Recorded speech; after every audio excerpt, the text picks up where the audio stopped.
No matter where you come from, whenever there's a problem, it's tempting to look to the government for solutions. Since the recession of 2008, we've seen unprecedented government intervention in the financial sector and in the automotive industry. We've seen new spending programs, more tariffs and new regulations, and we've seen the largest buildup of government debt in American history, a debt that might haunt us for generations. Some people blame the financial crisis on Milton Friedman and his theories of free markets. But Friedman would say that economic freedom is not just to reap the rewards when times are good, it's also to bear the consequences of your actions when times are bad.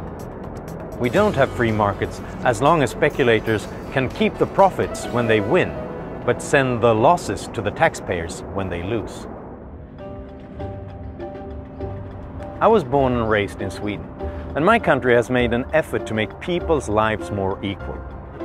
To reduce differences of outcome, we tax heavily and redistribute wealth among our citizens. And many people in the United States advocate a system like ours. If, on the other hand, the government gives everybody the same freedom to work and reap the rewards, some will do better than others. The result will be equality of opportunity, but not equality of outcome. Here in the United States, you've accepted more inequality of outcome.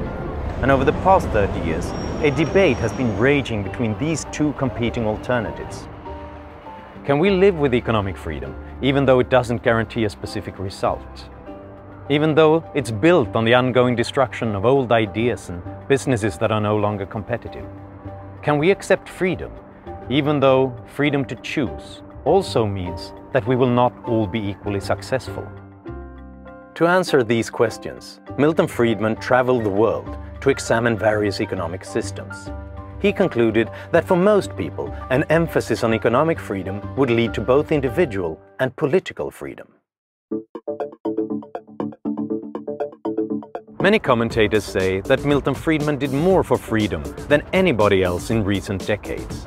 He convinced many nations to embrace economic freedom. In the US, he led the effort to abolish the military draft, which he considered nothing less than slavery. It is long past time that we return to our basic heritage, got rid of the compulsion in our military service, and returned to a voluntary system. When Milton Friedman died in 2006, The Economist magazine's obituary had the headline, "How Milton Freed Man." On the other hand, writers like the Canadian anti-capitalist Naomi Klein claim that he helped authoritarians by advising them to adopt free market economic policies. Most controversially, in 1975, Friedman traveled to Chile to lecture about economic liberalization, and he also met with the dictator, Augusto Pinochet. And in 1988, he went to China to talk to the communist leaders about economic reform. So who's right? Friedman would advise us to test his ideas by examining the evidence of recent history. Have his ideas changed our world, for better or for worse? Whose assessment of his legacy is right?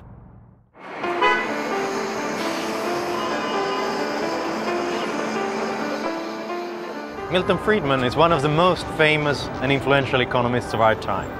He was born on July 31st, 1912, and received the Nobel Prize in Economics in 1976. As a professor of economics at the University of Chicago, he had great influence on the entire field of economics. He was an author and an advisor to several presidents. He spent most of his life promoting the benefits of a free market economic system. Friedman thought that most people are well equipped to take care of themselves, no matter where they come from, no matter what gender they are, no matter which race or creed they belong to.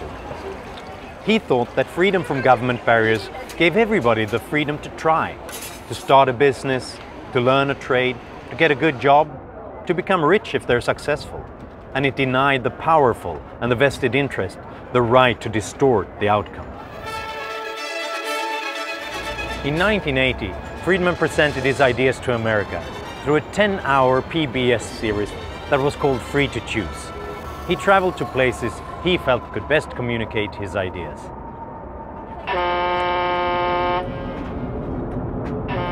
Milton Friedman began his PBS series Free to Choose in New York City with a bit of personal history, because he felt that it was important to remember how America's success story began.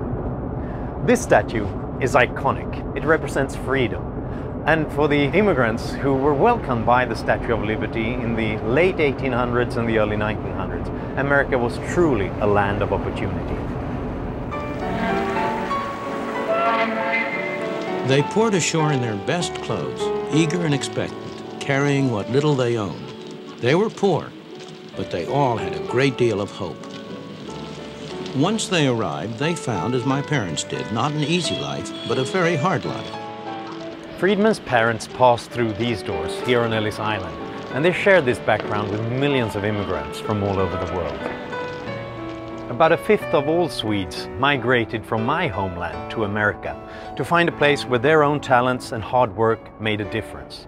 Here on Ellis Island, they met the New World for the first time, and then they moved to the cities and to the frontier in search of the promise of the American dream.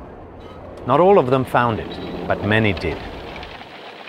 There were many rewards for hard work, enterprise, and ability. Life was hard, but opportunity was real. There were few government programs to turn to and nobody expected them. But also, there were few rules and regulations. There were no licenses, no permits, no red tape to restrict them. They found, in fact, a free market, and most of them thrived on it. But over the next 75 years, the United States began to restrict the workings of the free market. Every line of business was regulated, and soon the highest tax rate surpassed 70%. In 1980, when Friedman wanted to show a truly free economy, he took the viewer to the other side of the world. If you want to see how the free market really works, this is the place to come. Hong Kong, a place with hardly any natural resources. About the only one you can name is a great harbor. Yet the absence of natural resources hasn't prevented rapid economic development. When Milton Friedman rode on this ferry in 1980, Hong Kong was not a part of China, but was leased to Britain as a colony. And it had just made an incredible journey, one that demonstrated to the world that even the poorest countries can develop.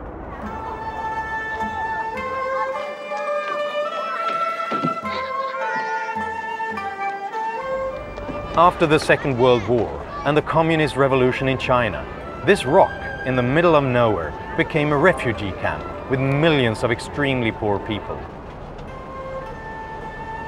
To Milton Friedman, the scientist, this was a perfect natural experiment to test his theory about free markets. Hong Kong had no prospects, no natural resources and little land that could be cultivated. But almost by accident it was given economic freedom. The British government couldn't be bothered with local Hong Kong affairs, and the governor here happened to favor free markets. So Hong Kong never introduced all those policies that other governments did. No tariffs, no regulations or government intervention in the economy. So the economy could evolve in a natural way. As a result, Hong Kong became an economic powerhouse. When Friedman came to Hong Kong in 1980, it could boast statistics on life expectancy and infant mortality that equaled Western countries. Incredibly, it was on its way to become richer than its colonial ruler, Britain. This thriving, bustling, dynamic city has been made possible by the free market, indeed the freest market in the world.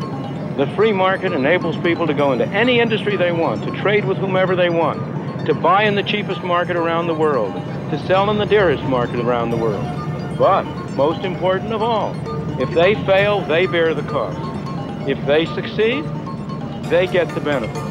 And it's that atmosphere of incentive that has induced them to work, to adjust, to save, to produce a miracle. And what a miracle it's been. Friedman was standing next to the tallest building on the skyline. And just look at that skyline now. There are more skyscrapers here than in all of New York City. Between 1950 and 2000, Hong Kong's GDP per capita increased more than 10 times. Friedman concluded that this success was due to the free market. This hasn't been achieved by government action, by someone sitting in one of those tall buildings telling people what to do. It's been achieved by allowing the market to work.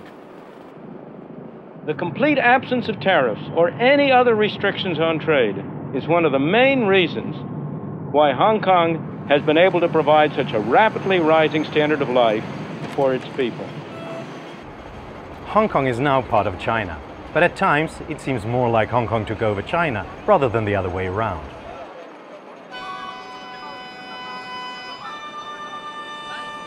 The communist leaders on the mainland, they looked around at their more successful neighbors and then decided to set their own markets free.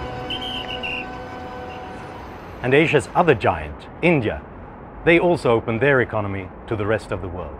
In Eastern Europe, communism collapsed because the economy never could satisfy the needs of the people, and they were longing for freedom.